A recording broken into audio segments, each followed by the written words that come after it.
नमस्कार सर्वांचे अगदी मनपूर्वक स्वागत माझ्या आजच्या एका नवीन ब्लॉगमध्ये। तर बऱ्याच दिवसातून व्हिडिओ मी अपलोड करत आहे, म्हणजे दुसरा व्हिडिओ आहे हा। काल परवा मी 2 दिवसापूर्वी मी एक व्हिडिओ अपलोड केला होता, पण त्याच्यानंतर हा दुसरा आहे। आणि काय होते म्हणजे गॅप पडला ना की व्ह्यूज एकदम डाऊन होऊन जात आहेत।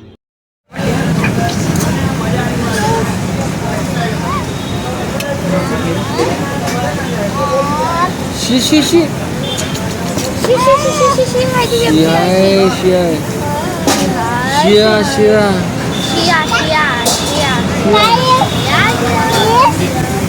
शिया हो मम्मा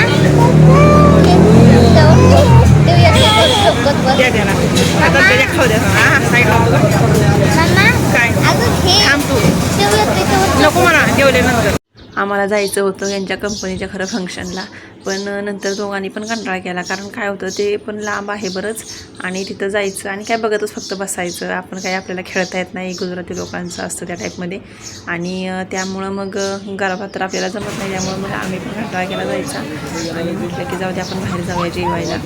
आणि काय होतं तिथं घरी गेलं ना तरी 4-5 काहीतरी काउंटर आहेत, पण त्या काउंटरला भरपूर सारी गर्दी असते। त्यामुळे जवळजवळ पाऊण तास 1 तास म्हटलं तरी ताट घेऊन उभं राहायचं जेवण घ्यायला।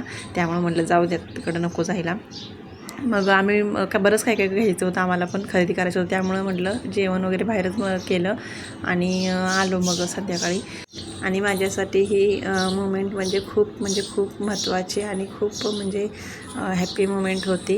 1K सबस्क्रायबर पूर्ण झाले, आणि मी तर लाईव्ह चालू करूनच ठेवलं होतं, आणि स्क्रीन रेकॉर्ड चालू करून ठेवलं। म्हटलं मला व्हिडिओ करायचाच आहे, म्हणजे माझ्या एवढं लक्षात नव्हतं, पण माझी एक चुलत बहीण आहे, तिचं पण यूट्यूब चॅनल आहे, तर ती बोलली की व्हिडिओ बनव, तर म्हटलं बनवावाच मग। आणि बनवला मी व्हिडिओ, आणि मस्त वाटलं खरं। सध्या तर 1K आता कंप्लीट झालं आहे, पण आता एक टास्क तर म्हणता येईल कंप्लीट झाला, पण बाकी अजून भरपूर आहे, म्हणजे की वॉच टाईम कंप्लीट करायचा आहे अजून। वॉच टाईम माझासुद्धा भरपूर कमी आहे। तर ठीक आहे, तुम्ही असंच प्रेम द्या माझ्या चॅनलला। तर इथं मी शेंगदाणे ठेवले होते सुकवायला, कारण ते कडू लागत होते। मला वाटतं ते बुरशी आल्यागत झाली पावसामुळं, आणि पाऊस आता उघडला, म्हटलं जरा सुकवून घ्यावं, आणि भरपूर होते। तर मी आधी निम्मे भाजून ठेवले होते, आणि हे तसेच होते, तर बघितलं तर त्याला पूर्ण बुरशी आली होती। मग मी काय केलं, सगळं धुतले आणि सुकायला ठेवले, कारण पर्यायच नाही दुसरा, मग काय करणार ना। आणि मग सुकलेत, म्हणजे आता झालेत कडकडीत, तर आता भाजावं म्हटलं त्यांना। पहिलं मला सगळं अर्धे करावे लागणार, सगळे साफ करावे लागणार, आणि मग भाजावे लागणार आहे। चिप्स पण तसेच झाले होते, वास येत होता चिप्सचा, तर मग ते चिप्स पण मी सुकायला ठेवले। ते पण त्याला पण बुरशी आल्यागत जरा झालं होतं, तर त्याला काहीच करू शकत नाही मग आता, कारण पाऊस पडत होता आधीमध्ये सारखा। मग आता ऊन पडलं कडक, म्हटलं ते धुवून ते चिप्स पण टाकले, थोडेच केले होते मी, पण ते पण तेवढे थोडेफार राहिले, ते आता संपवून टाकणार पटकन, म्हणजे की जेणेकरून परत खराब नाही व्हायची, नाहीतर टाकून द्यायचीच वेळ यायची। तर इथे मी साडी मागवली होती, मी काही जास्त महागीचं काही खरेदी करत नाही, तर इथं साडी मागवली, पण आमचे हे बोलले की ती पहिल्यांदा साडी रिटर्न कर। तर मी बोलले बघू, चांगली असली तर ठेवून घेणार, आणि चांगली नसेल तर करणार रिटर्न। तर ही साडी फक्त 300 आणि वरती किती रुपये आहेत, तर तेवढ्याची साडी आहे ही। तर मला म्हणजे असं कुठं म्हणजे पार्टीवेअर वगैरे त्यासाठी मी साडी खरं घेतली आहे, कुठं थोडक्यासाठी जायचं म्हटलं तर छान आहे साडी, मला तर आवडली साडी, मी रिटर्न करणार नाही साडी। ही हलकी फुलकी आणि चांगली साडी आहे, म्हणजे नेसल्यावर चांगली वाटणार आहे साडी।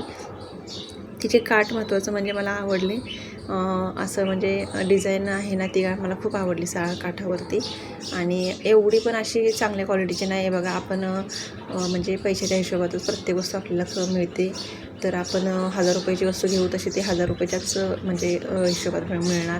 तशी ही 300 रुपयाची वस्तू म्हणल्यावर 300 रुपयाचं म्हणजे काय येतं असं आहे ना, तर ठीक आहे म्हणजे। तर आणि आपण साडी तर काही जास्त घालत नाही, त्यामुळं एवढ्या पण मी साड्या खरेदी काही करत नाही, आणि ड्रेसेस वगैरे असं घेतलं तर साड्या नाहीच मी शक्यतो खरेदी करत।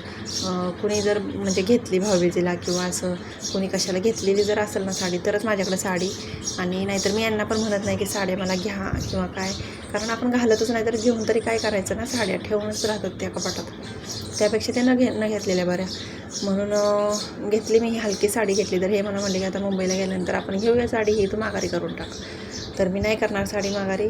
तर इथं मी दुसरी साडी मागवली होती, ती बरंच दिवस झालं मी साडी ही मागवली आहे आणि छान आहे. हिचं सूत मला खूप आवडलं, एकदम सॉफ्ट सूत आहे आणि निर्या एकदम चापून चुकून बसणार आहे त्या साडीच्या. मी ब्लाऊज वगैरेचा काही कट नाही केला अजून, तर द्यायचं आहे मला ब्लाऊज शिवायला. पण म्हटलं की आता मशीनच रिपेअर केली की मग त्याच्यावरच मला प्रॅक्टिस करायची आहे, कारण ब्लाऊज वगैरे मी शिवते. मग बाहेर एवढं पैसे देण्यापेक्षा म्हटलं आपलं घरच्या घरी शिवलेलं बरं, कारण 250 रुपये साध्या ब्लाऊजला शिलाई आहे. तर मला महत्त्वाचं म्हणजे या साडीची शाईन आहे ना ती आवडली आणि बॉर्डरसुद्धा खूप छान आहे. सिल्वर कलरमध्ये अशी बॉर्डर आहे आणि काठ वगैरे पदर वगैरे खूप सुंदर आहे साडीचा. तर ती पण साडी छान आहे आणि हे मी बरंच दिवस झाला हा टॉप मी मागवला होता. तर मी जर का विश लिंकचं जर म्हणजे अकाउंट ओपन वगैरे केलं ना तर मी लिंक या सगळ्या व्हिडिओमध्ये देणार आहे. पण मला जर जमलंच आत्ता बघू अकाउंट ओपन करायला तर मी लिंक मी डिस्क्रिप्शन बॉक्समध्ये देईन आणि जर नाहीच केलं तर नाही द्यायचे, मग व्हिडिओ तसाच अपलोड करा. कारण मी पाठीमागे आता ट्राय केलं तर मोबाईल नंबर दाखवते त्याच्यामध्ये, तर बघू ठीक आहे मी बघा मी नंतर. आणि इथं ना हे मी फोटोशूटसाठी मी घेतला होता, मिशोवरूनच घेतला होता 550 रुपयाचा. तर सुंदर ड्रेस होता हा आणि मला म्हणजे लय भारी दिसत होता, खरं म्हटलं तर छानच दिसत होता. आणि फोटोज आहेत हे मी स्क्रीनवरती मी तुम्हाला लावून फोटो दाखवून. तर छान आहे, तुम्हाला घ्यायचं असेल तरी तुम्ही घेऊ शकता, मी लिंक देईनच. आणि हे मी आहे ना आम्ही म्हणजे यांनी मायलोचे आहेत, हे कंपनी मायलो. तर खूप छान डायपर आहेत. तर हे माझ्या छोट्यासाठी यांनी खरेदी केले होते जेव्हा तो 6 महिन्याचा होता, तेव्हा हे त्यांनी खरेदी केलं होतं, म्हणजे फ्लिपकार्टवरूनच ऑर्डर केलं होतं. आणि यांच्या मित्राची मिसेस आहे, त्यांनी ते सांगितलं होतं की अशा डायपर, म्हणजे मला माहिती नव्हतं, फक्त वॉशेबल डायपर असतात एवढंच मला माहिती होतं. तर हे यांनी जेव्हा मागवलं तेव्हा मला हे समजलं अशा असतात. तर छान आहे. फक्त एवढंच की लॉंग म्हणजे रूटसाठी नाही आपण यूज करू शकत, कारण त्या शेवटी कापडच आहे ते आणि शू बाळाने केलेली जास्त शू नाही त्याच्यामध्ये राहत. तर 2 तासासाठी ठीक आहे मला तर असं वाटतं. आणि मी याला दुपारी झोपला ना की मग हे डायपर मी यूज करते, कारण असं पण बिचारा भिजण्यापेक्षा म्हणजे बरं असतं आपलं हे डायपर, बरं आहे, छान आहे. आणि आपण दुपारी पूर्ण दिवसभरासाठी हे डायपर यूज करू शकतो, म्हणजे 2-2, 3-3 तासासाठी. तर कारण की आपण ते दुसरे डायपर आहे ते खरेदी करणार आणि यूज करून फेकूनच देणार. तर हे डायपर म्हणजे पैसे वाचवण्यासाठी तर खूपच छान आहे, मला परवडले हे डायपर. आणि याच्यामध्ये हे एक पॅड, असं जाड पॅड आहे आणि ते इन्सर्ट करायचं. चांगल्या क्वालिटीचं घेतलं तर घ्यायचं, कारण काय आहे टिकतं पण चांगलं. आता याला मला वाटतं 1.5 वर्ष म्हणजे जवळपास व्हायलं याला, तर 1.5 वर्ष तर चांगलंच अजून चाललं आहे. पण जास्त वेळ नाही आपण ठेवू शकत बरं का. तर लांब प्रवासासाठी तुम्हाला बोलले मी नाही ठेवू शकत, फक्त आणि फक्त असं म्हणजे घरी यूज करू शकता तुम्ही. तर ठीक आहे, माझा आजचा हा व्हिडिओ तुम्हाला कसा वाटला मला कमेंट करून नक्की सांगा. आणि व्हिडिओ आवडला तर व्हिडिओला सबस्क्राईब करा आणि असेच माझ्या चॅनलवरती प्रेम द्या आणि चॅनलला सपोर्ट करा. तर धन्यवाद, भेटूयात पुढच्या व्हिडिओमध्ये, तोपर्यंत बाय.